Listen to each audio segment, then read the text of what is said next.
An early morning crash happened Wednesday on Interstate 29 that involved a cattle hauler rolling over on its side carrying around 105 calves.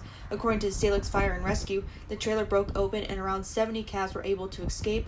The escape of the cattle led to the closure of the interstate for a couple of hours. Take some specialty equipment, climbing hill with the EOC operation over there. We have some trailers that have some specialized equipment on it. So they brought over some of their equipment, brought over one of the trailers that's filled with cattle pen material, gates that we can put up and actually corral the cattle into it. Fire Chief Justin Iverson says they used a different kind of saw to cut the trailer open and get the cattle out. Authorities were also able to get some help from cattle farmers in the area and let officials use their pens and facilities to unload cattle. Oh, we just started calling neighbors and rounded up some corral panels and stuff like that, and four-wheelers and ATVs to run around and try to find them and get them captured up as quick as we could before they get on the interstate, and get the ones that were on the interstate off the interstate and get them caught and in a pen.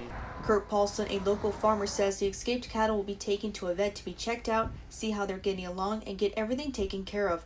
There were between 15 and 20 local farmers who came out to help officials search for the rest of the escaped cattle. We had a corral set up down here, and we actually missed the corral, but local farmer here had a corral, and we had four-wheelers, and we got around them and just drove them into his corral, and that's where they're at now.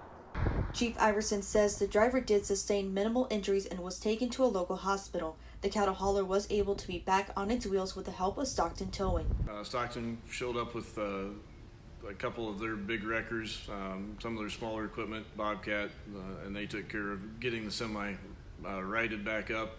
They got it hauled off, and then they took care of most of the cleanup portion for us. Officials reported 11 of the cattle in the cattle hauler died as a result of the rollover and currently still looking for 6 remaining escaped cattle. The cause of the rollover is under investigation by the Iowa State Patrol and Iowa DOT. In Salix, Iowa, Riley Mahon, KCAU-TV Digital.